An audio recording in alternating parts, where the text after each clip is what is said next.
everyone to the Outtakes Movie Podcast. I'm Sam, and we are still going on a quest to go through every single movie ever made and objectively rank them, the best and worst of all time. I'm joined, as always, by my almost full team. We'll start with the ones that are here. Amelia, what go on? Yeah, but Dream Team. We didn't need the other slacker. What do you know about movies anyway? He doesn't, yeah. No, we're joking. We miss you, Jacob. Too busy not having Wi-Fi like a weirdo. So, you know. Imagine, like, doing things like progressing your life instead of watching 2009 Disney movies. What a loser. What a... Yeah. Being an adult sucks. Sorry, kid. And how's things, Joe? Yeah, it's alright. Not too bad. Pretty alright. Excellent. Well, so this week's movie is, as alluded to, and in the title, Princess and the Frog. Whoa, what fun. This is... We've done a Disney movie before, right? Like a Disney animated? But we've not done a Disney musical princess film. Right. Yeah, because we've done Pirates and something else. Treasure Planet. Treasure Planet was animated. God, you got the title wrong, and it's like your thing. I said the original version. I remember the soft material title, so. Because that movie's so much your thing that I thought you were hosting that week by accident, and Jacob got very mad at me. Yeah. So let's take a look back, see at what pop culture was like in 2009 for the release of Princess and the Frog. We'll start, as we always do, with the pop charts, and it is very 2009. Yeah. So this came out in December, as all of the, like, I swear, like, the past 5 movies have all been December movies. It's ridiculous. Big time for family movies, isn't it? Yeah. So we've got 2 designated Christmas songs that are coming pretty close. Number 31, Fairy Tale of New York. Number 29, All I Want for Christmas. Everything else is general pop charts garbage. So we start with number 20. Well, to be fair, I say garbage.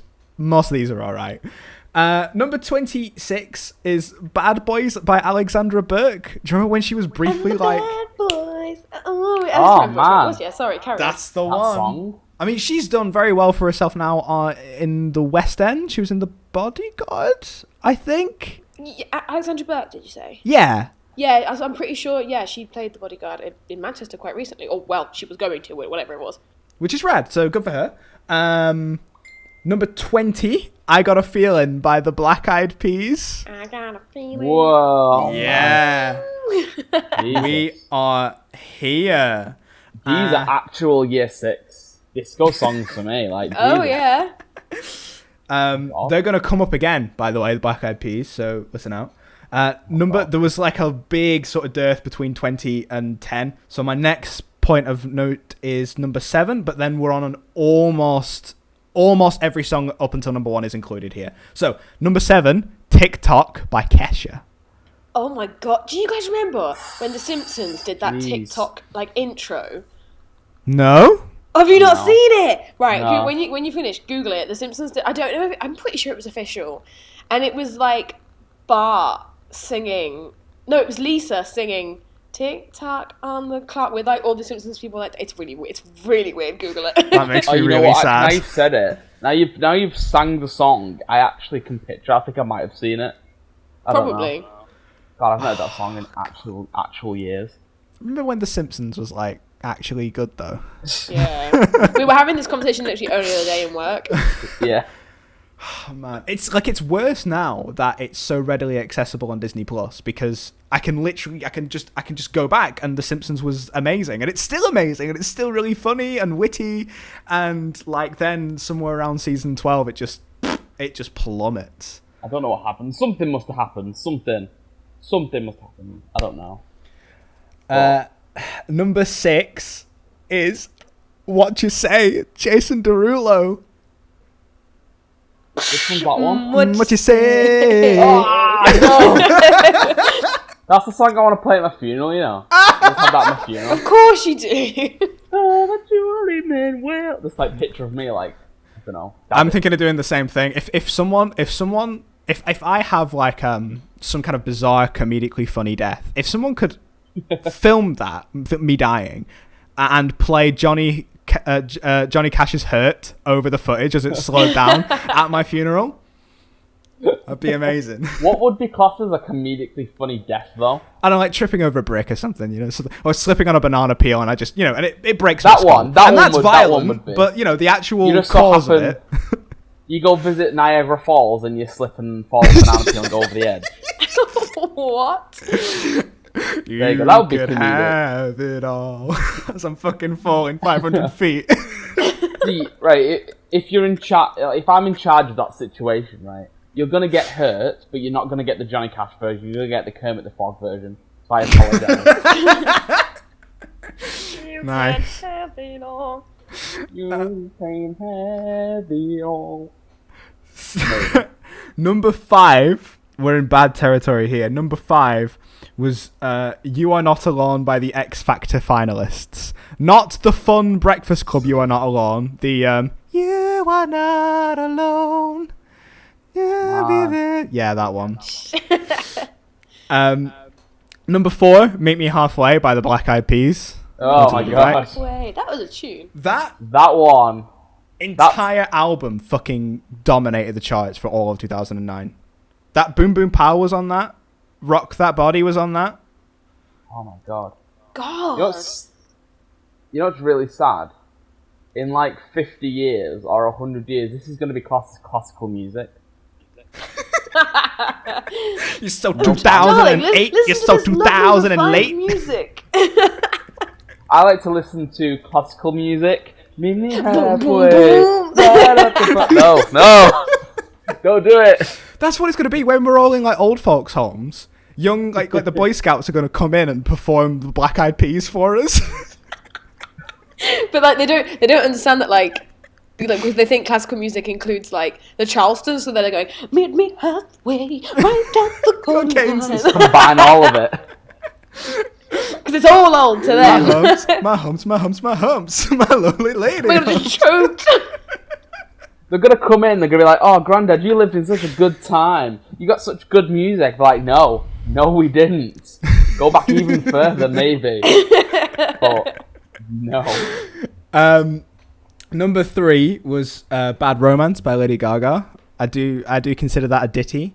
Number 2 was some Rihanna song that's lost to time. I can't remember what it was. And number 1 was, it's just called the official BBC Children in Need melody or medley, which was like this year where Peter Kay assembled a bunch of cartoon characters like Bob the Builder to sing Holy shit! a charity song. We watched that in an assembly in year 6.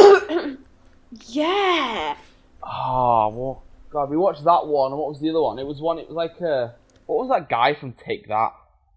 The one that did the one where in the music video he has got no skin. Is or he whatever. called? I don't know. Don't know that one. The guy who sings that I don't wanna rock. Robbie Williams. Yeah, him, that one. Which I was said the other Robin, one that's Robbie. not him? The only two from Take That anyone ever remembers. Gary Barlow. That's the other one. Barlow. Yeah, one of those two did a music video for Children in Need where he's in like a spaceship or something, and we had to sit in an assembly and watch the whole music video when I was in primary. Like something like this BBC Kids medley That thing sounds makes hella sense. boring as a kid. Primary. Well, that's what I mean. Like this kid, it's a kids thing, cartoon characters. Primary school makes sense. Why the fuck are we watching a Gary Barlow or Robin Williams music video in an actual assembly? Like, what the fuck? I reckon the head teacher was like that old lady thing where they're obsessed with Gary Barlow and everyone from Take Maybe. That. It's probably Saying more that, of that. When you're in primary, you used to have to sing like hymns and things, like at the beginning of each assembly. One of ours was that Michael Jackson song, Earth Song. So the whole school knew that song. Yeah, how did you do one. the chorus? There's a bunch of children. Yeah, we were all going, and you know what's even worse? The day he died, we sang it in assembly. Because he died that day. I'm dying! Even worse though, we had to sit there and listen. The opening where all the kids are talking? We had to just sit and listen to it during assembly. Bro, I bet you sound like a mad cult from outside. yeah, there Someone you go. walking past. Who I pass like, what the fuck's going on? That feels a bit dodgy. Oh, that's Worst thing as well, me. our primary was like the one that everyone wanted to get into as well. If only they knew What to kind sing of a stuff song. they got us singing, yeah. Man, I played like a rat detective in one of my school plays. It just keeps going. There's so much going on with this primary. Bro, Man. you need to write a little memoir of all this crazy shit. My primary years. Oh, God. That made me cry. That's You know how, like, schools, because they get, like, really obsessed with legacy. So they're like, you know, they show people who have done well that would be there. If you can somehow write some kind of statement for that, if you like get like if you become really successful, then you write some kind of statement. So you list off all your accolades, and then right at the bottom it just says was also the rat detective in 2000. In the 2005 production at so-and-so school. No, it wasn't just rat. I just remembered he was also French. So. Rat detective. I remember one of the lines, and one of the lines was that the walls have ears, and I had to like look at the walls and be like, the walls have ears, like that. And then, yeah, literally that's what it was. There you go. Like a really bad Primary French accent. Literally, yeah. The worst part was the way we used to do it. Like classes would swap, so every kid would have a performance, and all the parents. And the person who played my part in the other class actually came from France.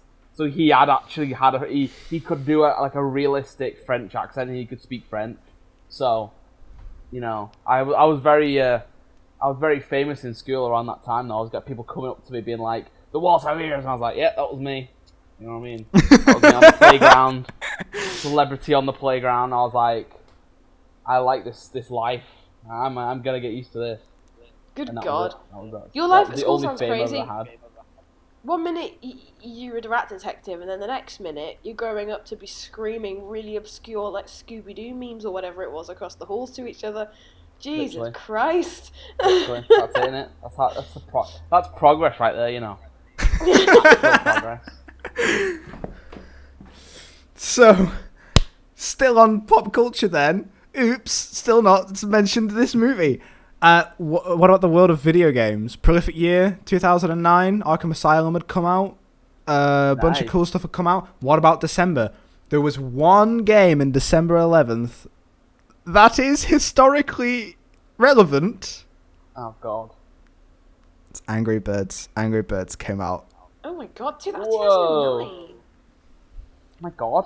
Yeah, you could have been playing day one, release day, Angry Birds on your way to see Princess of the Frog at the cinema. Imagine God, how cool you would have been. People probably did, you know. That must be like iPod generation. When did the iPhone come? Was it 2011? So people were playing this on the iPod Touch. How long ago this was? Oof. That Angry feels like Birds. so long ago, but the 1980s feels closer. Yeah. Do you know what I mean? I think we just erase the 2000s out of our minds, don't we? Well, have you fucking It was have you over seen 10 years what's ago, been going on? so. Jesus Christ! Like 2010 was a decade ago. Like, Oof. I don't want to think about it. Take me pop culture, movies. What could you have seen in the cinema? Well, so I've picked out 5 things that are of interest. So on the 4th, a little bit before this, they were still making American Pie movies.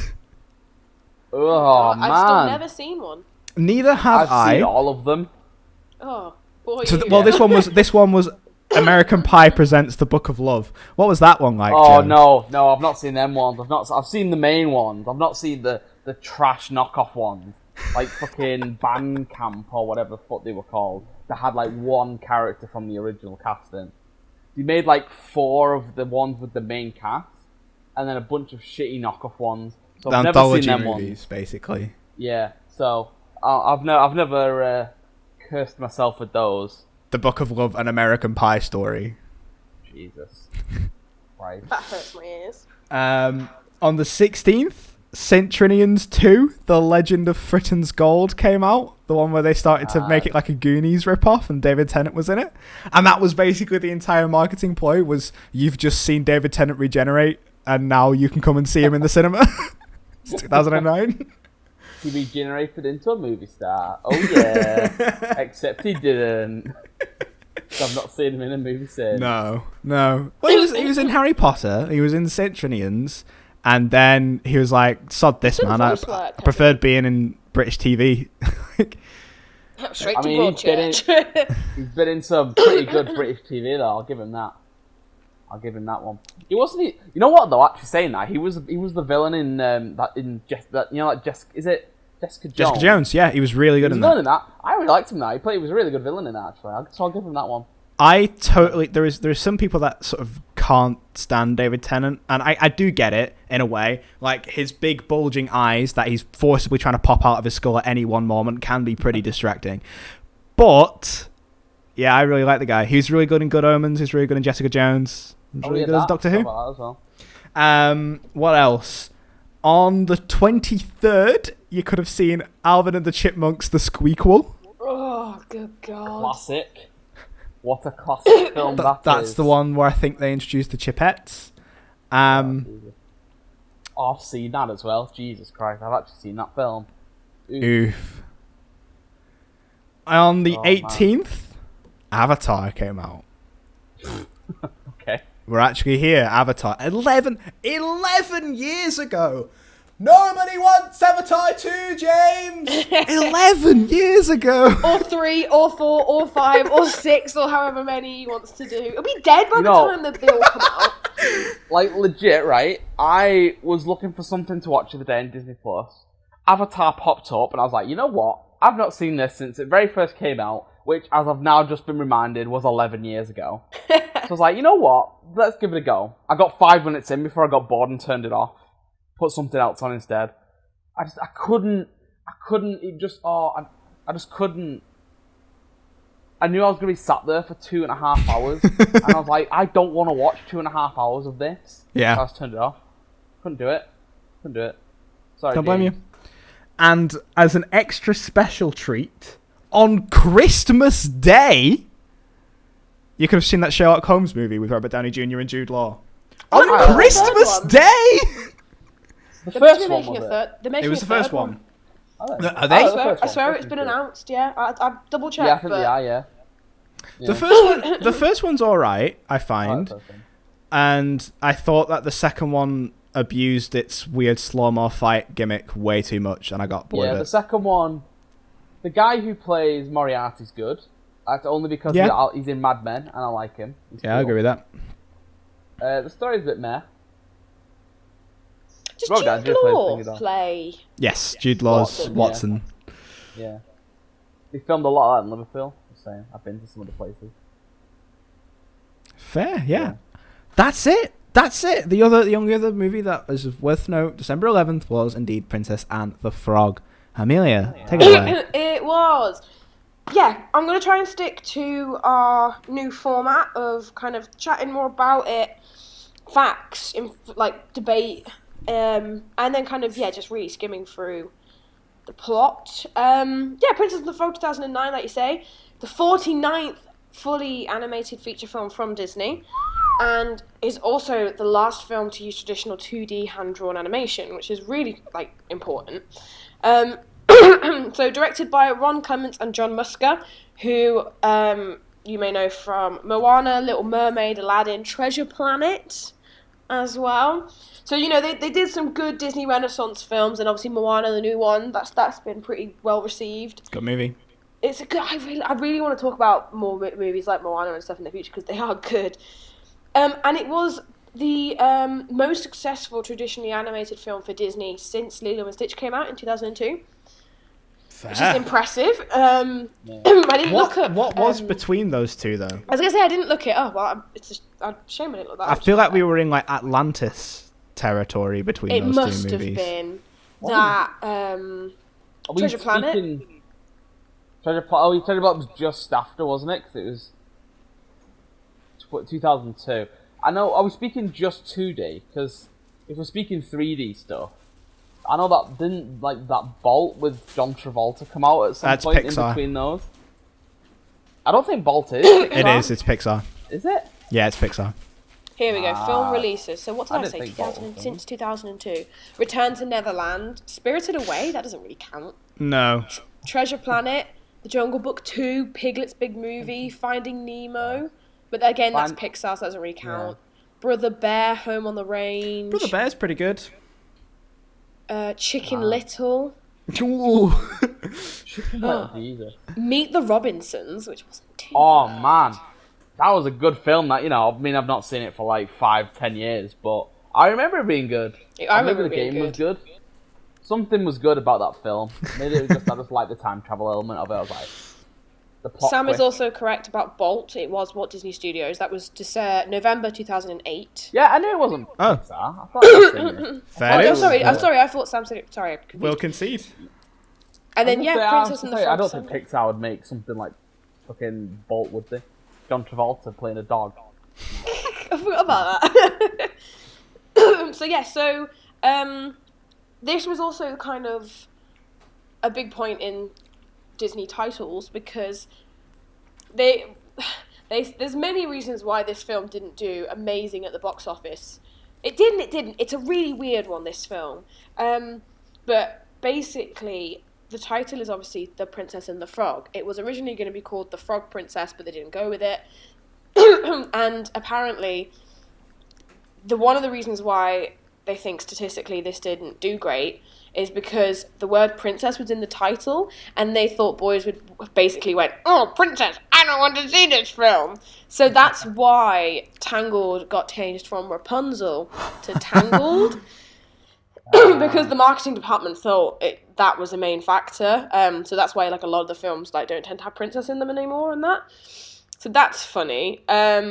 It gained a nomination for Best Animated Film and 2 nominations for Best Song. I didn't find which songs, but it lost to Up on Best Animated Film, which is that's justified, I think. Yeah, I'll agree. I'll totally agree with that.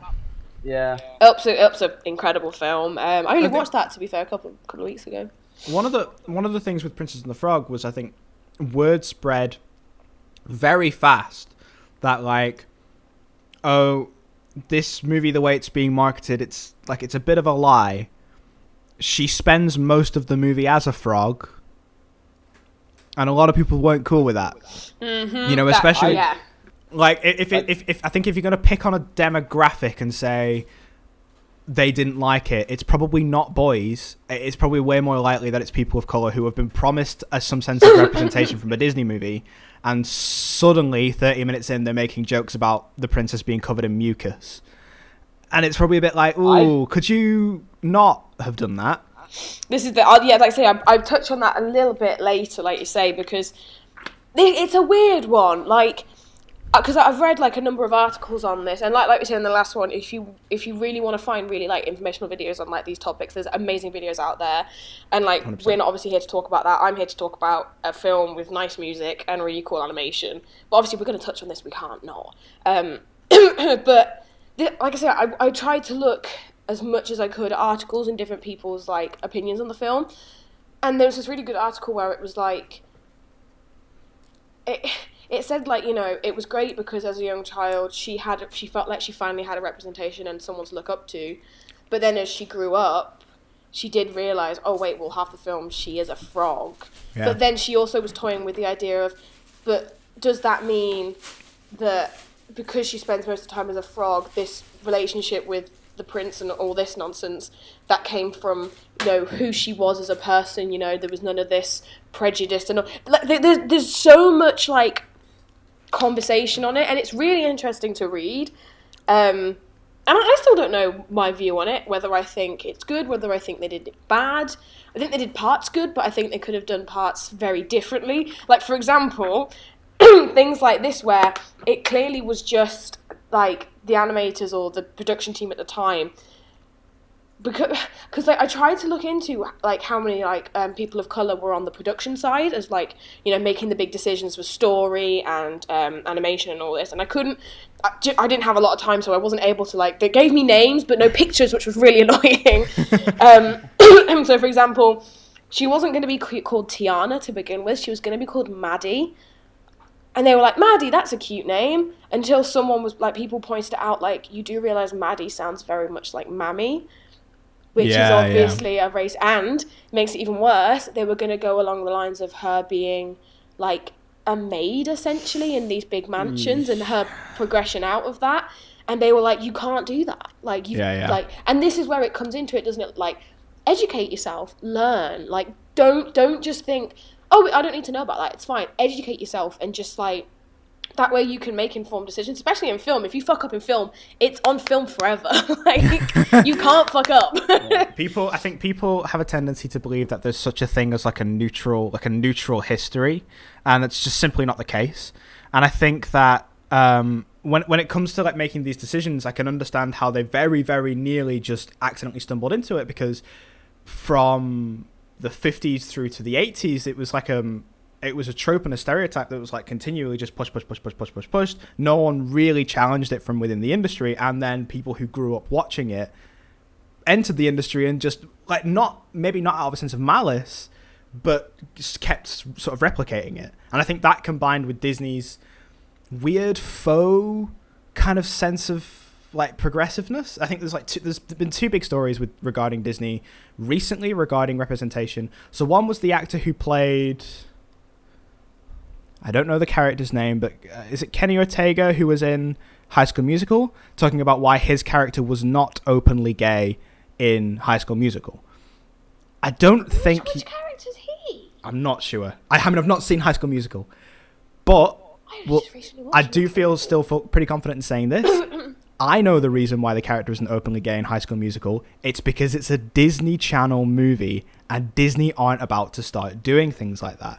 Similarly, on the other side of like this kind of faux progressive, like we'll do it, but kind of in a weird way, Anthony Mackie had a really good thing to say recently about productions like Black Panther, in saying that while it's really, really cool that these movies are giving lots of black actors, crew members, freelancers work within the industry, it is also kind of a slap in the face that you throw us all into this movie and then don't rehire us for the important movies. It sends this message that this is the black movie, and that's like that.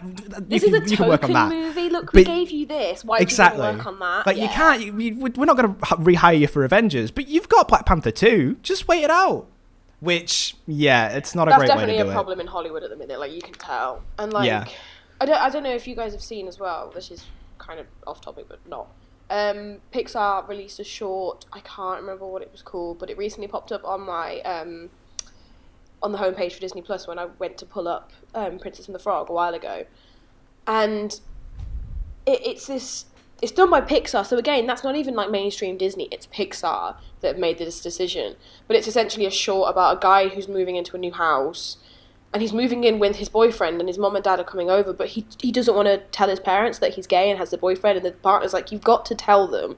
And it's this kind of lovely emotional story about how he's scared his parents aren't going to accept him, but the mom and dad, like, they're like, we don't care. Like, it's a really lovely little like 7-minute thing. If you can watch it. And I was like, this is like great. Like, that was actually really like nice to watch. It was a lovely emotional story. And then I was like that's like I was surprised that they put it up there, because like you say, like, Disney haven't really kind of pushed for that. Like, obviously there was the whole like, Elsa's gay, but she's not. She's gay, but she can't have a girlfriend and can't talk about it ever. But she's definitely gay. Yeah. So like, I don't know whether or not new people are going to start coming on board at Disney, or whether or not Disney hopefully just going to be like, fuck it, let's not go with all this corporate bullshit. They probably won't, but.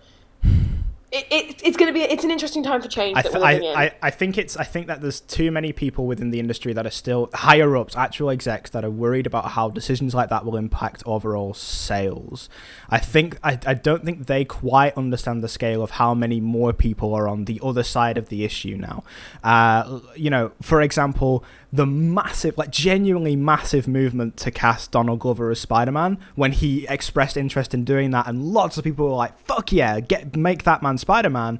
And they didn't, but they did give him a side role in Spider-Man, and then to kind of compensate, they made him the lead in Lion King, but like, it's not his face though. We're not going to put his face on it's the lion, he's Simba, It's also like that. Well, we'll give you the African American movie, but we won't give you that. Why would we give you that? That's important. Like that's how people see it up high up, and it's awful. Yeah.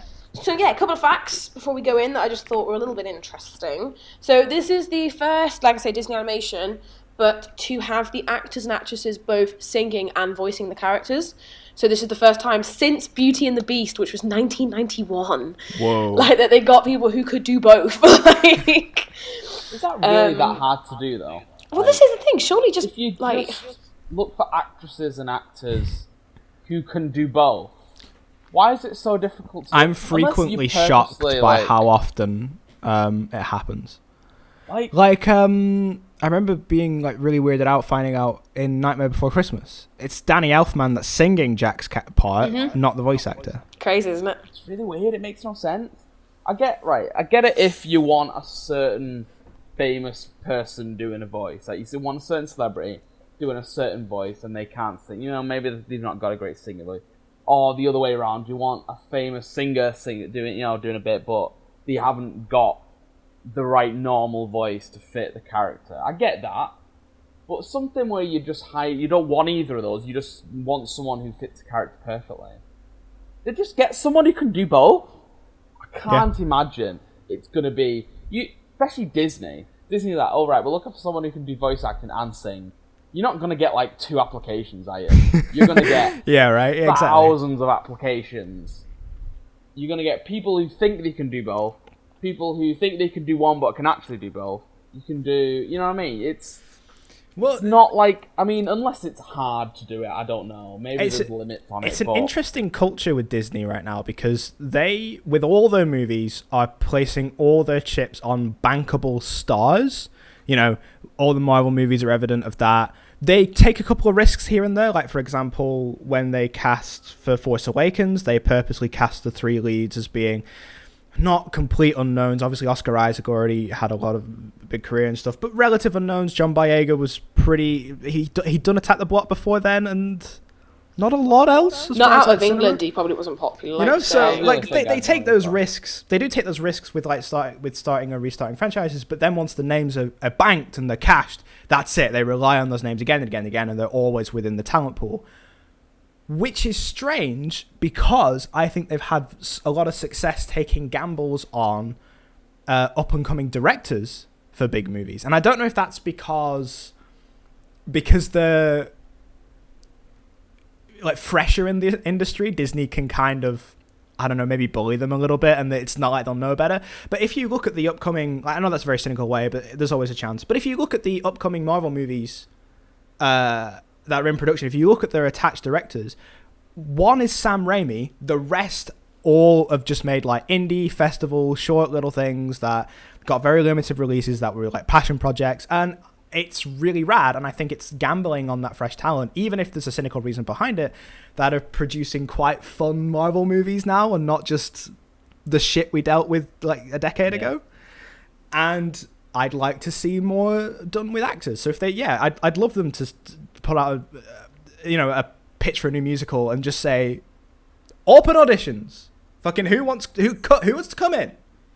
Meritocracy style. It'd be great. It gives more people a chance, doesn't it, then, as well? Like, speaking of cast, like, for this movie, I have wrote them down. The only one that I'd ever heard of was Oprah. 2, actually. Oprah plays the mum. Yes. And then, obviously, John Goodman plays Big Daddy, or whatever his name is. Do you know Keith David? Well, I recognise the name, but then I looked at his thing. I haven't seen They Live or The Thing yet. And those were the 2 big ones on the front. But unless maybe I've heard his voice in something, I couldn't think. You almost certainly have. He's Oh, really? Yeah, he's done like tons and tons and tons of voice work for loads of documentaries, comedies, a bunch of stuff. He was in Saints Row as himself. Amazing. Well, there we go. So I've got some Googling to do later.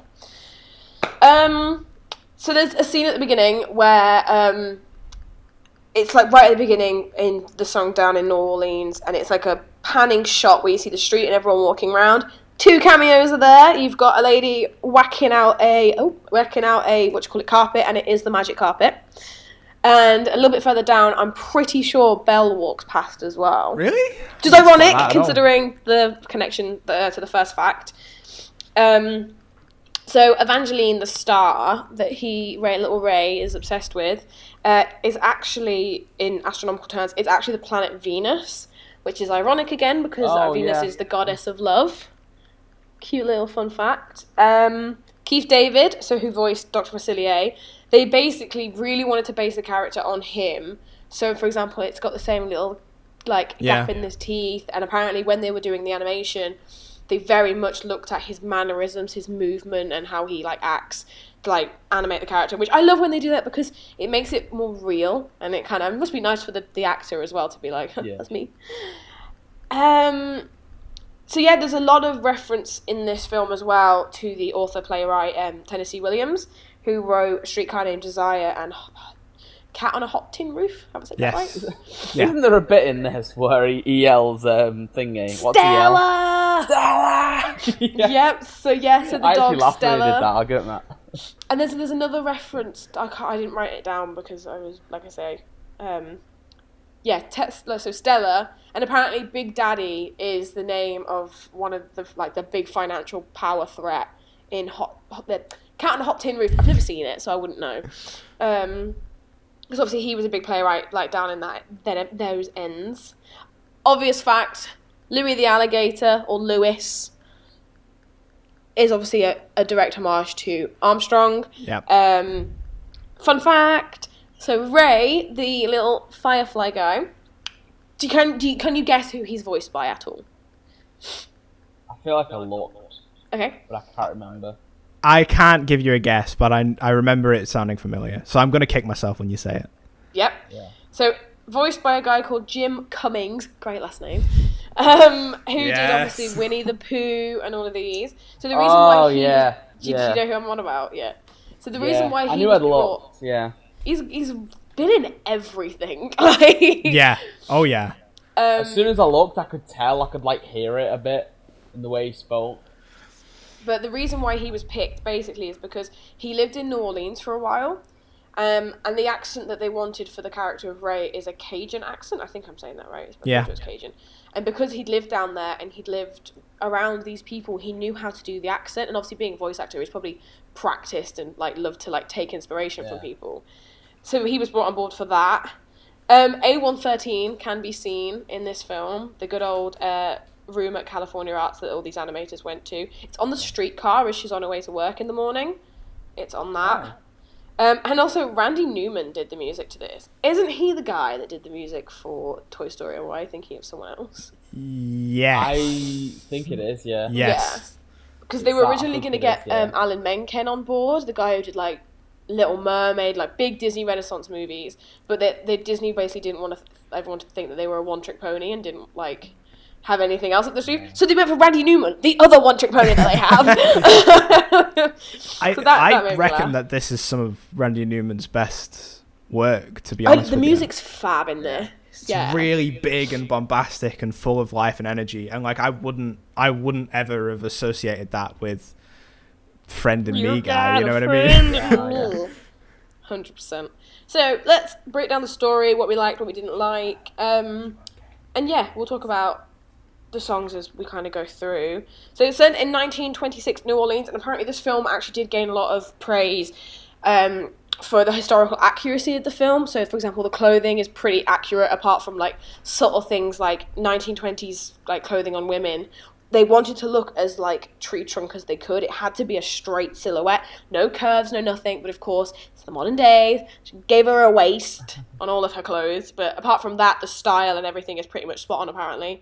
Obviously, the dress right at the end is not spot on. That's not historically accurate. So obviously Tiana is this hard-working girl, and we kind of get introduced to her and how she really wants to open up this restaurant. Yeah, that's right. My notes are so brief. I'm trying to remember the film. I watched it this morning again. So we there's very much a stereotype at the beginning of, Tiana's sat there in a normal dress with a homemade tiara, but Charlotte is a plump little girl with the fattest dress and a cat and this ridiculous room with loads of toys, and Merida is a stuffed toy apparently on the shelf behind her. like it's excessive. It's this excessive wealth and this look. I want to buy everything, and that's again backed up later when she's like, "I want that dress, Dad," and it's like, "I won't take no for an answer. You make me this dress," and then there's the great scene where they're kind of like walking off into the darkness and out of the house, and he's like, "Right, you're not getting anything else, but who wants a puppy?" Like, you've literally just had a kitten and she's getting a puppy. Like, are you for real? And it kind of is that excessive wealth and he's basically, it does mention it in the song Down in New Orleans, but he basically made his wealth from the, like, sugar plantations. So, like, more than likely, all these people that he employs were probably slaves at one point. Yeah. Or probably still are, like, because, I mean, it's the 20s, that probably, who knows when like proper slavery was like fully abolished. It's these kind of like weird almost getting there that like stand out, because you don't, movies don't exist in this weird bubble where like you pick like a plot and a setting and a character out of a hat and then you just make that movie. All of these decisions are made. They decided to adapt The Frog Prince and adapt it into a story set in it's the 50s, right? 1926. No, it's 20s. Yeah. Set in the 20s, and you decided that presumably after you came up with the concept of making it about a person of color. So you kind of like, that history is there and it's referenced, but it's a Disney movie for children, and a lot of people, including this country that have a big hand in colonialism, and in America, are pretty uncomfortable with actually talking about that history, especially in front of children. And it creates this weird vibe of like, well, yeah, we've got the rich guy who definitely owned people, and now he doesn't own them, but he still owns them because they work for him. But he's a nice, friendly one who's only doing it because he wants their dreams to come true. And it's an interesting thing as well, to me, that's separate from the race thing. The decision to make Charlotte a really kind of like spoiled, kind of like Veruca Salt type character, but then not commit to it later. Like she has a bit of a strop when things don't go away when the prince is late, but she's a pretty consistently understanding character with Tiana. She gives her a bunch of money to give her a bunch of cakes, but it's also because she knows she needs a bunch of money to help open a restaurant, and does the kiss at the end because it's the right thing to do, not because she wants to kiss a prince. It's an interesting idea to give her the spoilt brat start and then veer right the fuck away from it with kind of no explanation. It almost feels like two different writers there, but I don't know. It's an interesting one, 100%. So I put, she has a rich white friend who has more money than sense. And so then we get like this whole dance number for down in New Orleans where it shows her like working really hard, and they come obviously to Duke's, the cafe, and like I say, we're gonna have this ball and everything, and we're introduced to all that and how Prince Naveen is this like spoiled brat as well, who's come from this made up country, and is broke as hell and needs to marry a good old rich plantation owner's daughter to get the money. Which again is another interesting thing to choose. I'm not sure if it works. I'm not sure if I like it or not. I'm very confused. They didn't really convey it in a straightforward way, I thought. Like the first, I'd say 40 minutes of the movie, I didn't actually know what Dr. Facilier's plan was. I didn't know what his end game was. Like, I got that he was a bad dude and he like scammed that guy out of money, but like I was like, well, if it's a money angle, it's not immediately clear why you need to be fucking about with princes and frogs, like it kind of, you kind of learn later on, don't you, when he can't get, like they've obviously run off and he needs to get Prince Naveen back, and he makes a deal with the shadow like land people, that he's like, well, this is my plan, right? So I'm gonna get all the money, I'm gonna take over New Orleans, and then you can have all the souls. And it's only at that point that you're like, oh, so that's what he's doing it for. Which is interesting. Normally these villains, they tell their plan like right at the beginning in a song, and his song is very much a different one, but we'll get on to that. So she asks her to make all these beignets, which gives her enough money to go and basically put a down payment on this old mill. Then we get the song Almost There, which is, I don't know if it's because I love this style of music and obviously the musicals put together, but Almost There is it's a really nice song. I really like it. I love the art style for it. It's great. And basically, apparently, Eric Goldman, the guy who animated or managed the whole animation for this scene, he basically took inspiration from a artist at the time called Aaron Douglas, who was an artist of color, who made this style of artwork during the Harlem Renaissance. So he's basically pulled that inspiration straight from there. He also apparently animated. Have you guys seen Fantasia and all them? I haven't seen them for a while, but there's one which is, oh god, I can't remember the name of it, but it's the one where it's people running around the city and it's all very much in that 2D style. He basically worked on that as well, which kind of takes that same inspiration. So yeah, we get Almost There, how she wants to Sorry, Amelia.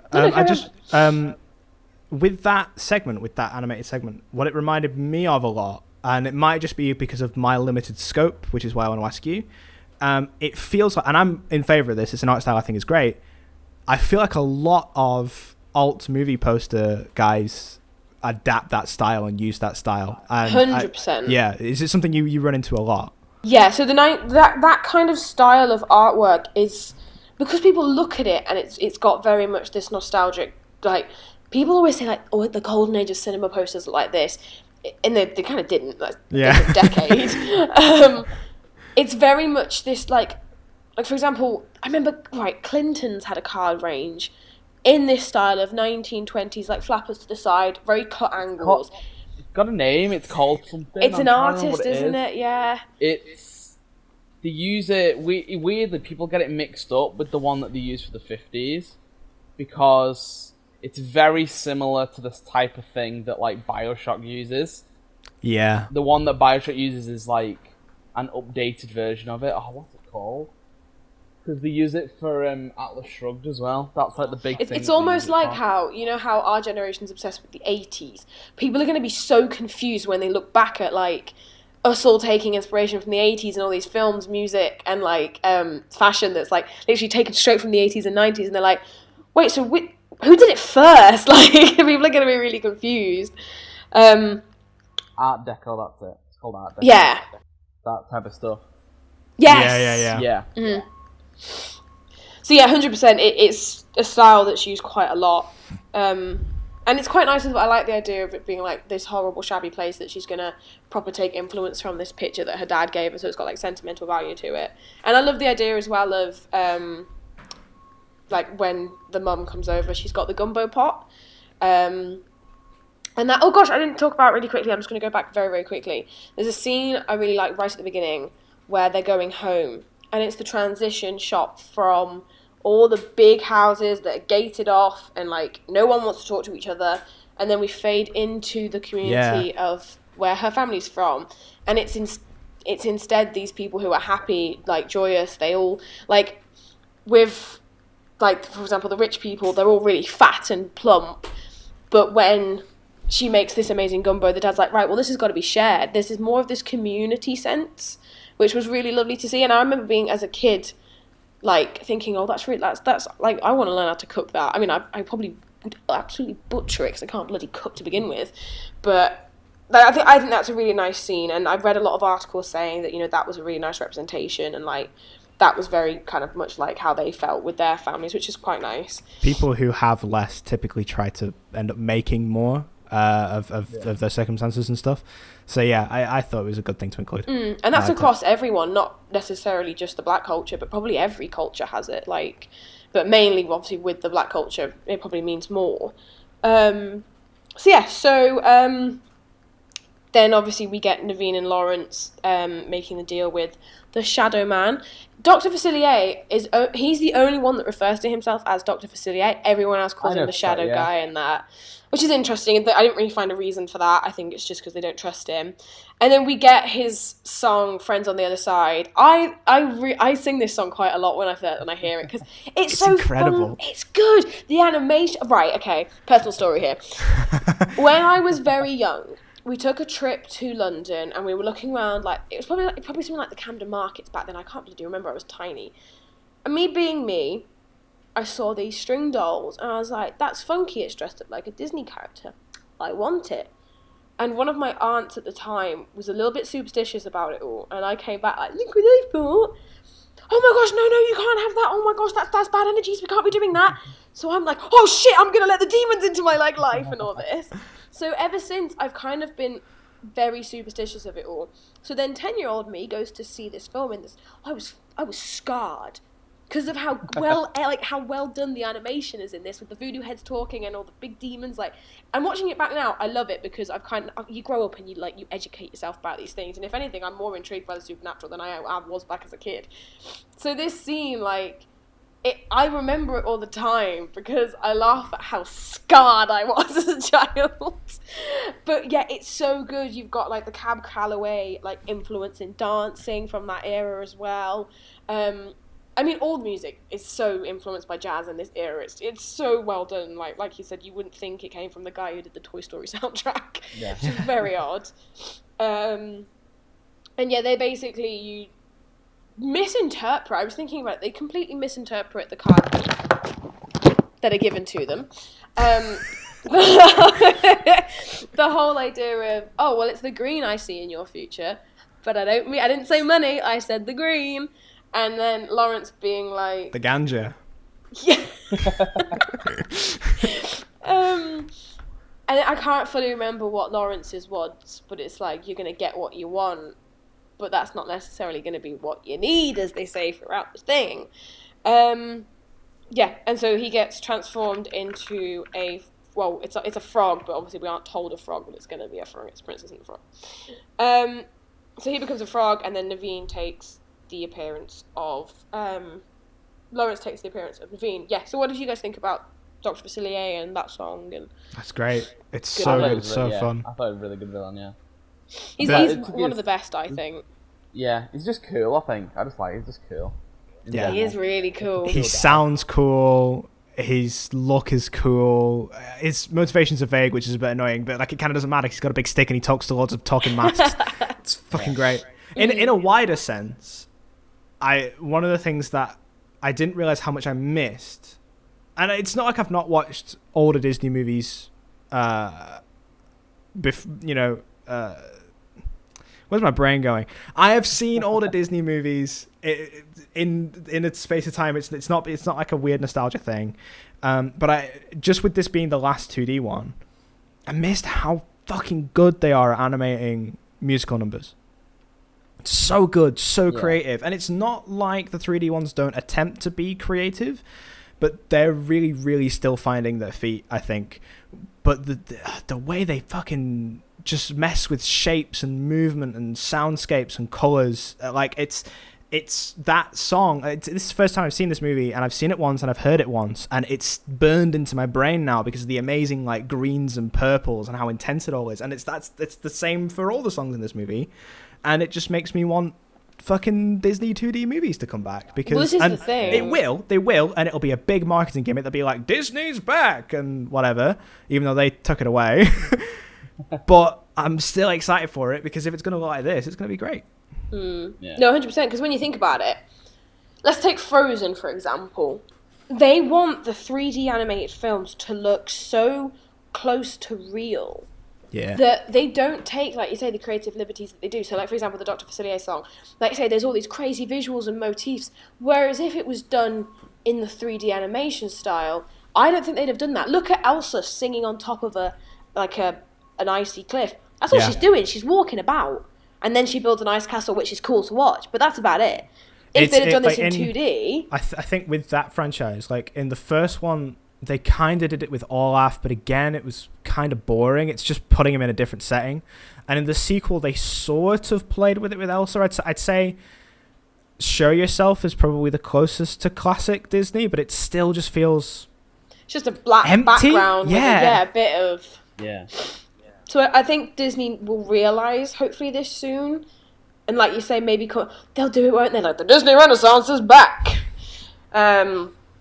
But yeah, so we shall see. I've written down as well, so Princess Tiana also was, or Tiana was based off a real woman. So she was called Leah Chase, and she was basically a cook from New Orleans who basically had a dream, worked up the ranks as basic, and that's where they got the inspiration for her character. And she's still working in New Orleans today, which is pretty incredible. At least I'm pretty sure she is, unless she's died and I haven't done my thing. But the video clip I watched looks pretty new, so hopefully she is. If she lived in the 20s, I can't imagine she's still kicking around. I was gonna say like her grandkids maybe, but.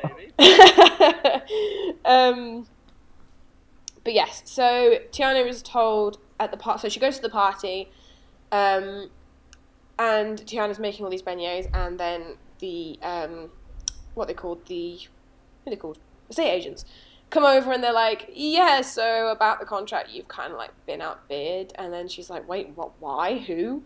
Oh, well, with someone of your like gender and background, like you can't do that. Look at your hands, you're tiny. And like that's kind of a big moment of like that's how it was back in the day. Like you weren't like, and today, let's be honest, today, you ain't getting nowhere. Like, don't even dream is essentially what they're telling her, which is and that's how horrible people were. And like so I read an article that said, it isn't really hinted at that it's for her race. They say it. They literally say it to her. Say it. And like I genuinely don't think there was another bidder. I reckon they just didn't want to give it to her. Well, it never comes up again, does it? Really? It's more of like a thing like, oh, there's now a time limit that she has. If you want to be like really real about it, there is like actual active conspiracy theories that one of the things that led to the global financial crash of 2008 was banks lending to subprime borrowers, and when they say that, they specifically mean people of color, which is really atrocious, but it's what a lot of people like actually believe caused the global financial crash of 2008. Well, they think that people of colour getting loans caused. Yes, because they don't think that they're equipped to pay those loans back. That's their belief, and so as a result, the economy crashed. So yeah, like when you bring up the idea that there may literally have not been another bidder, I buy it. There may not have been another bidder. I'd never heard that. That's actually isn't that insane? Horrible, yeah. But right, Charlotte says some of my favourite lines in this scene. So the first one, obviously, she's like, oh, he's not turned up, and all this. And she's like, I'm sweating like a sinner in church. And she's just so OTT and like ridiculous. But then she obviously kind of has this like, well, he's never going to come. And she's running up the stairs and she's like, I never get anything I wish for. And it's like, can you imagine being like Tiana at this point? It's like, yeah, right. Are you for real? I've just been denied my dream, which I've worked hard for, and you're moaning that a fucking prince isn't going to kiss you tonight. Are you for real? And like, I think that's a really like important line, to be fair. Do you know what I love as well? I love the little thing, because it's not even drawn that much attention to, but when the estate agents do deny her, it's not like a little private meeting. They rock up dressed as two parts of a pantomime donkey to deliver that information. They literally show up as an ass. It's great. Yeah. And the guy who is the ass part is an ass. He's like, they don't want to, and he's just stuffing his face with food. He's a dick. But yes, then we get this whole scene with Naveen being like a very like sexist prick. Kissing would be nice, yes. And it's this whole like, and don't get me wrong, some of his lines are hilarious. Yeah. And then there's this whole chase scene, and they get chased off to the bayou because she's obviously turned into a frog, and that all kicks off. Okay, there's a lot of parts in this which you can skip over just because it is there for comedic value and just to push it on. Then they obviously bump into... I'm pretty sure it's Lewis, it's because my brother spells it Louis, and it's Louis, whereas this is... I'm pretty sure it's Lewis. I mean, if it's based on Armstrong, then it's probably Louis. Yeah. Well, I'm sure they say Lewis, though, throughout it. Well, this is the thing, I watched it this morning and I can't remember. That's awful. Yeah, I'm sure they call him Lewis. Oh, no, I can't remember. I don't know. But I suppose, yeah, if it's based off Louis Armstrong... We'll say Louis just because... It would be. Yeah. Yeah. And obviously his dream is to play in a big jazz band, like the big greats. And I forgot how comedic this little scene was where they're like, oh, why don't you go and do it? Don't be scared. And he's like, I tried it once. And then he's like, it's him. He jumps on the boat and starts going, do-do-do-do-do-do. And he jumps off and it's just with all the bullets. Oh my God, I was in tears. Like little things like that make me howl. Yo, real talk. How would you actually react though? Put yourself in the headspace. How would you actually react if a croc rocked up on your boat and started playing jazz? Like not just like incidentally, effectively, like he's doing it good, I mean, it's like one of those things, isn't it, where like it's like, what would you do? Like, because let's be honest, if we've had a pet, we've all tried to be like, right, if you talk to me, I won't tell anyone. Like, let's be honest. Like, come on. It's like, what would you do if your dog actually spoke back to you? I don't think any of us would be able to comprehend it. I think something was wrong with me. If my dog was talking back to me, like, right, there's something I need to change in my life. I just need to figure out what it is. So that's all very funny. And then we get the song When I'm Human. Again, it's a pretty good bop, not too bad. And it's this whole idea that, like, they just want to be like human and normal like everyone else, but actually, they're pretty cool the way they are. Then we meet Ray. And we get this whole thing about Evangeline, and we get another one of my favourites, which is Going Down the Bayou. It's only a short song, I didn't realise, but the Going Down the Bayou, that bit, I love it. It's like, dee-dee-dee-dee-dee. I don't know, it's a weird There's a lot of nice little, because I think another thing that's true about modern Disney movies now is that I'm willing to commit to this. Basically every music number is either bringing up a theme or carrying a story all the time, like pushing the plot and the narrative along, and it feels like they're the things that kind of get locked in pretty early. Whereas a lot of old Disney musical numbers, not just lyrical ones, but just incidental musical numbers, would just kind of move to push the movie along at a nice little way. A little bit of traveling, a little bit of time. I think back to like Raindrops from Bambi. That's not really a musical number per se, but it's a really cool creative part of the movie that pushes the plot, pushes the timeline along. 100%. And I miss that. Like you said, I think Disney have fallen into this trap of, right, we need to make every musical number good enough to be on the Billboard Top 10. Yeah, they always get fucking pop stars to do covers of them and stuff. This is the thing. Yeah. So like you say, there's none of these kind of short ones that instead of showing you through a montage, we're going to give you a little ditty that's nice to listen to. Whereas they want everything to be Let It Go. It's got to be the biggest musical number since sliced bread became a thing. So that's a whole thing. Fun fact, so when he's like, right then, Cousin Ray, let's do this to start up the band, Cousin Ray is... Ray? They're both called Ray. Can't be. No, they're not both called Ray, are they? I wrote down Ray. Okay, well, maybe it is. It's actually Randy Newman. Oh, nice. So Randy Newman gets these 2 lines of dialogue being like, cool thing, Ray, 1, 2, 3, and that's quite sweet for him. And so they go and travel to see Mama Odie, who is this kind of opposite witch doctor to Dr. Facilier. And I've watched a couple of videos about, like voodoo and that kind of religious practice in like New Orleans and from African culture. I don't know everything, but it's really fascinating. And like, this is another one of the criticisms that was brought up with this film, is that voodoo was painted in this very dark, everything's like satanic almost kind of vibe. Yeah. Oh, don't get me wrong, there probably was a lot, and like I say, I've not watched many videos, but there probably was this kind of sacrificing side to it. But they said that, you didn't show any of our good deities and our good, spirits that are there to protect you. You didn't show any of that or have them as a fighting course to fight the bad. They basically said that was kind of one of the big things. So Mama Odie, I'm like, it's this idea, like I said earlier, there is no such thing as neutral history. That the parts of voodoo as an actual real idea that we cling on to through pop culture is all portrayed in an evil way. And one of the reasons of that is because when white people found out about it, it was this, it's the other, I don't understand it, and things that I don't get are scary to me. So And then you hear about the one or two things that are like, oh, that sounds bad. So that's definitely what the whole thing is about. Well, look at me being, like, through my family member being confused by it and thinking that if you... And don't get me wrong, there probably is parts of voodoo where it's like, oh, no, you don't want that in your life because that will bring bad energies and that will bring da-da-da. But you'll hear that and be like, that is bad, don't bring it in. So instantly I've gone, that's got bad energy, I don't want that in my house. But...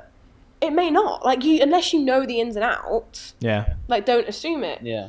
But yes, so then, like we said earlier, Dr. Facilier is basically like, I fucked up.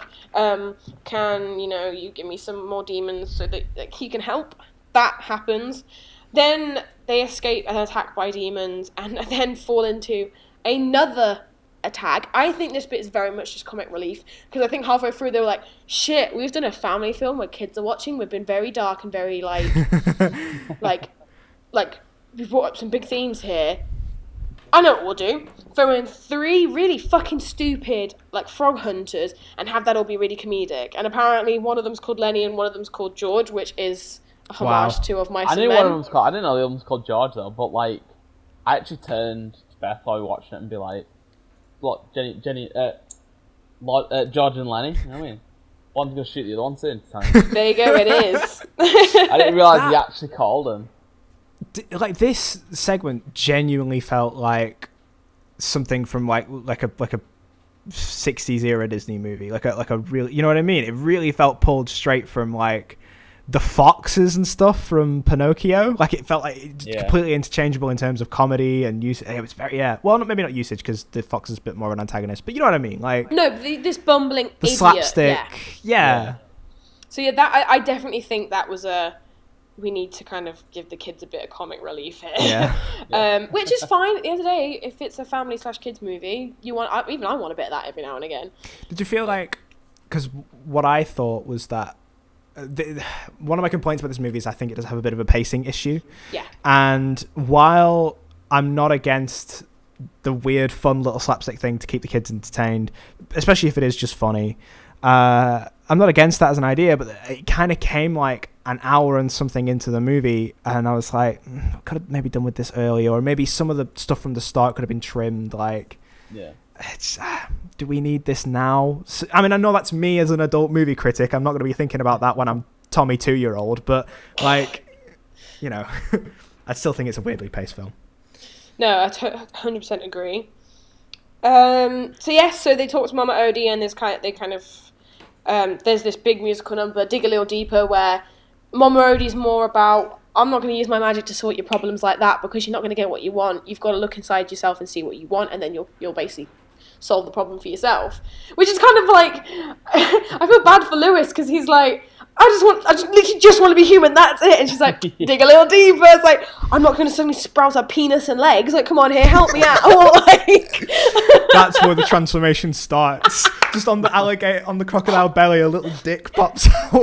Yeah, but I remember when he said, he's like, oh, come on, I want legs and little toes. And also, I want a belly button that goes, but I'm one of those outies, one of the innies. I genuinely thought he was going to talk about penis sizes and like a really like very like subtle joke. And he said belly button, and I was like, oh shit, where was that going?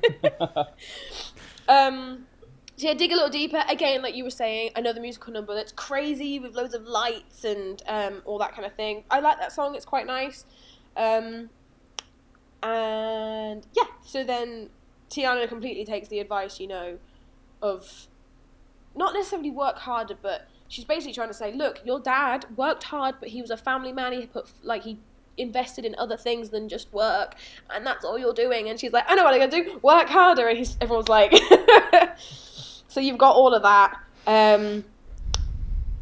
Yeah. So then they kind of get on a steamboat down to New Orleans again, and Naveen's basically about to say he really likes Tiana, and this is the first time he says Tiana and not princess or anything kind of like, because he's meant to be this playboy, isn't he, where women aren't they aren't a person. It's all the women love a kiss from Naveen. I'm so subtle with the ladies. They're not, there's something for him to have fun with, whereas at this point you could say he's kind of progressed or learned from his ways, and he sees Tiana as she's a human being. She's got feelings. Like, you can't just womanize this person. So that is the first time he says her actual name. But before, of course, like every story arc, before it gets good, it gets bad, and he gets captured. But yes, and then Tiana Thick is like, they go into the Mardi Gras parade. I love the way Mardi Gras has all been animated. Fun to look at. Fun fact, one of the floats features a like a mermaid king, and it's apparently based on Triton from The Little Mermaid. Pretty funky. Oh. And obviously Tiana sees Naveen, and she's like, oh shit, he don't actually love me. I thought he was going to tell me he loved me. What a bitch! Heads off. But obviously Naveen is under this like curse again. And Ray's like, no, you've got to understand this is the actual truth. Here is like this little talisman thing. This is what's happened.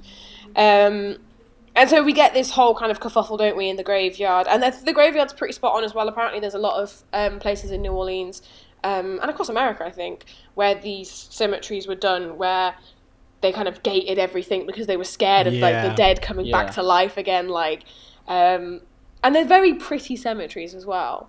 Like, as much as, you know, cemeteries are pretty like dour places. Pretty. They're I mean, like, massive headstones and shit with like really cool things on. There's a weird like, and this is definitely not going to be a universal thing. I don't agree. I don't think many people are going to agree with me here, and I don't even expect you guys to. But a cemetery is like, if you go into a cemetery, it conveys a really particular weird mood, and I think that sort of mood and ambience creates different feelings for many people in a really weird way, and I do not know what it is that causes it. If I'm around a cemetery, it's so quiet and so personal and so lonely, while being surrounded by so much. It puts me into a really weird, peculiar, like creative headspace. I've had some like pretty decent ideas while in a cemetery, and I don't quite understand. Maybe I'm just like terrified that I'm going to end up there without doing anything. But this is the thing. I definitely think that's a culture thing, isn't it? Because we very much associate. We don't look at death in a good way. Yeah. Like, I don't know if that's the whole of Europe or just us, but death isn't spoke about in our culture. Whereas you look at like the Mexican culture and how they celebrate death. Like, death isn't the end. Like, you learn to, like, a cemetery is a place where, like you say, like Coco did this. That was my first, like, not first proper, but like that was where I kind of was able to learn a little bit more and then research it after, with the way that they like decorate tombstones and make it like this amazing place, and they take their kids and they remember it all. And whereas, like you said, our graveyards are right, shove them in the ground, whack a headstone. And so, like, I can imagine why you kind of get these inspirations. I used to love, and I don't know if this is because I just love, like, architecture and, like, design and stuff, but I used to love wandering around, like, old cemeteries, because you look at things and it's all, like, interesting and you learn things. So I 100% get that about finding it creative. We're all just as weird as each other. I was going to put a thing. You want to find ones that are, like, 100 years old and you can only just see the thing, and you're like, my guy. I'm here, I remember you. That's something else that like that weirdly inspires me, is like when I see any literally any building in a state of disrepair, my first thought is, at one point that was new, and there's a very good chance that it was like celebrated. Whoever was involved in the production of this building was probably very happy to have it produced. It was probably done for a very specific reason. Probably created a lot of jobs, and there was probably like a particularly celebratory vibe and ambience around this place. And now it's barely standing. And like, isn't that like fascinating and interesting? There's an entire story that is being told, but you're being denied the details. I have that exact feeling. When I used to go to work, when I used to live over in Salford, there's this old, and you can tell it was a theatre, and it had a massive banner on the front for bingo, so it clearly been bought by someone else, but used for something else. And it, like I said, I used to drive past it on the bus every day and be like, that could be a beautiful little independent theatre, but it's literally crumbling. So I Googled it, and the pictures from when it was a theatre, oh my God, it was gorgeous. And like you say, it just shows that all these places that, you know, have a story and a history and are just going to be gone in a couple of years. It's insane. But yes, so we get this whole kerfuffle. And And Ray's does a lot to try and save them all, but he does actually get stepped on, which is cruel, by Dr. Facilier. And it doesn't kill him straight away, but obviously he then does pass away. And that, mate, 10-year-old me was in fucking tears when that happened. Jesus Christ. So after Tiana tries to break the talisman, and, you know, she's nearly tricked by him by being like, I can give you what you want, but let's be honest, it's not going to be exactly what you want because I'm a dick. I think one of the reasons why Dr. Facilier is such a good antagonist is because of how suave and charming he is. Yeah. He's so good at manipulating you that you'd give in and then you'd be like, shit, why have I done that? You were so hot and sexy, damn. Like that, there's that bit during his song, which is now like a big TikTok meme, but I love it so much, and it's Keith David's performance that's really carrying it through, and it's just where he goes, would you shake a poor sinner's hand? And I'm like, yeah, I will. Give me that damn hand. But this is the thing, because like comparing it to other Disney villains, like Cruella de Vil, fucking terrifying, Ursula, fucking terrifying, like, but not as terrifying as Facilier could be. So we like that, 10 out of 10. But then obviously she breaks it and he gets sucked back to the underworld, kind of the other side. That's again terrifying, the idea of being pulled into a grave. And then long story short, Lawrence gets taken to prison. Charlotte gets told everything and she's like, fuck it, yeah, like you said, I'll kiss you and it's the right thing to do. Doesn't work. But Tiana and Naveen are like, we like each other, let's just crack on anyway.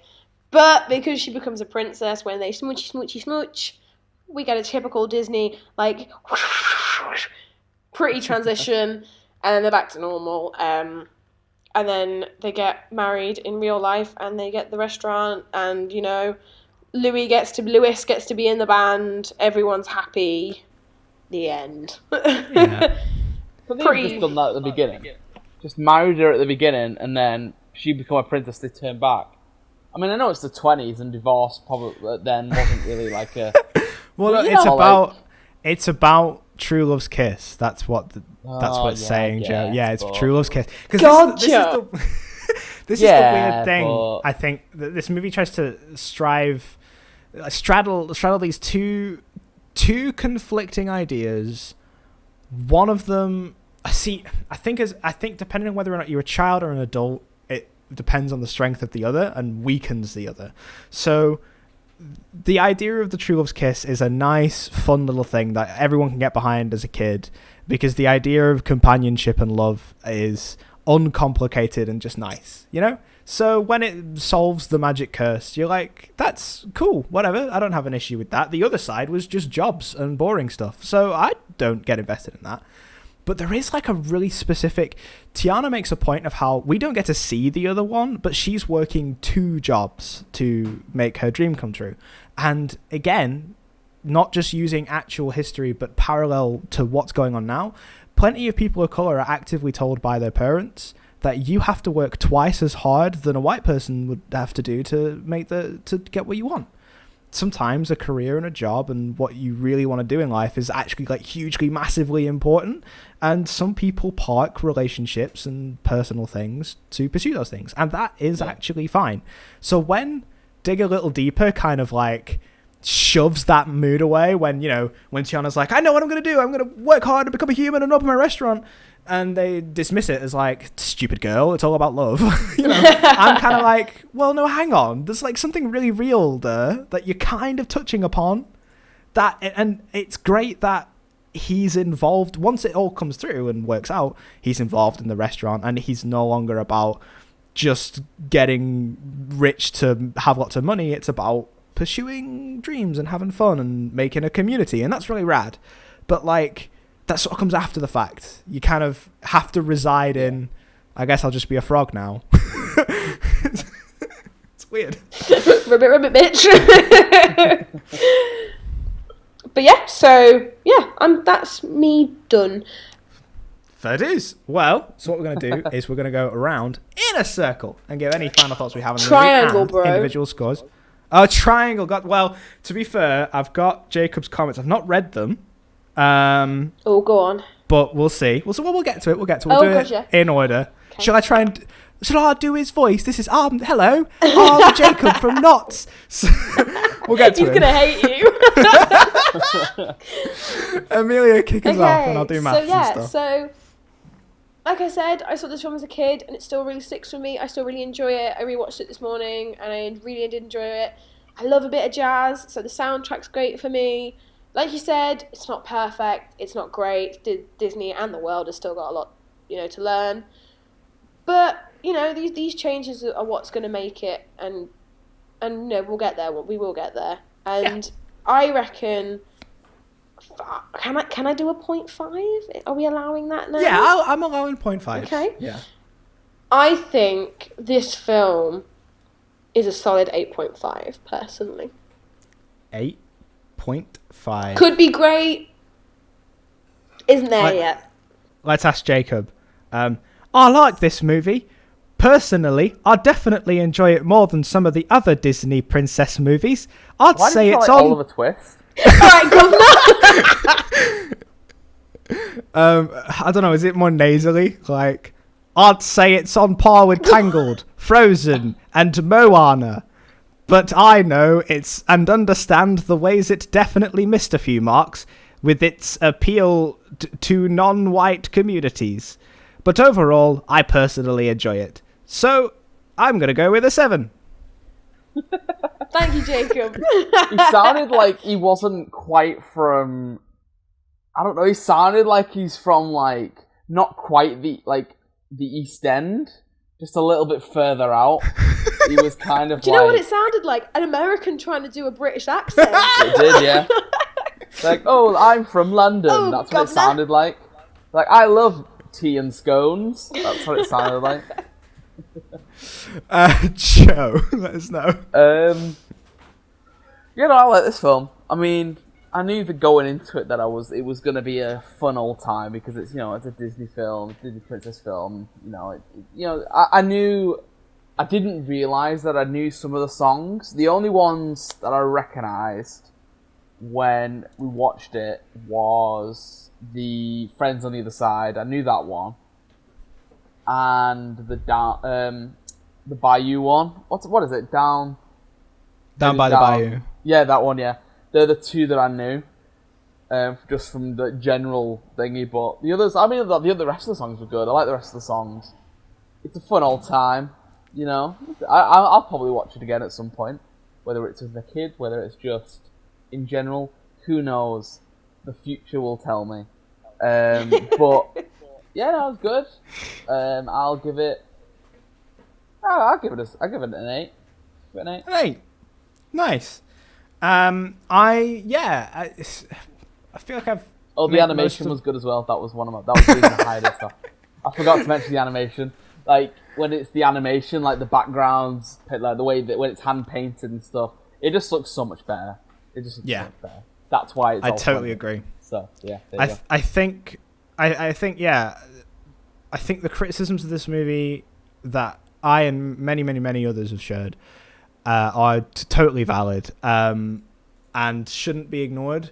There's weird things like discussing the movie. I thought I was going to come down harsher on it in some areas. For example, I liked Dr. Facilier coming out of it, but I focused, and this is totally a me problem.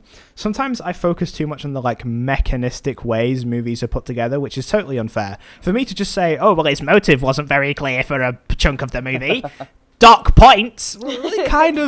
I'm kind of ignoring a lot of the cooler elements. Keith David's performance was amazing. The design was fun. The way he's animated is really, really cool. Yeah, he's one of the coolest Disney villains there's ever been. And just because I didn't understand him for a bit, big deal, There's worse things. The animation, as you say, is absolutely gorgeous. The soundtrack is incredible. There is a lot to like about this movie. There is a lot of positive stuff about it as well. And I think I'm going to go with a 7 as well. Mostly positive, but I have to acknowledge some problems. So that gives us an overall score of 76.25. Sounds. That's all right. Which which places it at number 17, just under Memento, just above Princess Mononoke. I forgot we watched Memento. Wasn't that your episode? Jacob. Oh, Who's Oh, is it Jacob? Jacob? Okay. Yeah. Oh man, I forgot we watched that. Jesus. So that brings us to the most important part of the show, and that's finding out what we're going to be watching next week. And it is going to be Jacob. Next week's movie is another first for the podcast. I'm pretty sure. I think it's still classed as a film. Oh, just go full Cockney. You're like half of the way there. Just do it. Is he stressing It's you been out? pretty highly anticipated, and it's going to be available on Disney Plus from July 4th. Next week's movie, it's gonna be Hamilton. I thought so. Okay, I mean- I've never seen it, and I'm gonna watch it tomorrow. So, is it? No, it's not tomorrow. Yeah, No, Saturday. I think. Saturday. dude, it's Saturday. It's been called Super Saturday here because the pubs are opening. Oh, good luck. Good luck to them. Indeed. Yeah, cool. I'm excited to fucking watch Hamilton. I'm a musical fan. I've not seen it. Should be fun. I've listened to like the soundtrack and stuff. Right, cool. Thanks very much for joining us on this episode about Princess and the Frog. Let us know what you think of the movie and this episode in the comments down below. If you've been watching us on YouTube, consider searching for us on your favourite podcasting apps and listening to us on the go by searching for the Outtakes Movie Podcast. And if you have been listening to us, check us out in our video form by searching for the same over on YouTube. Follow us on social media for updates about new episodes and the clips and fun things on Twitter and Instagram, searching for The Real Outtakes. I'm fucking nailing this outro now. This is Holy good. shit. See you next time. Peace out.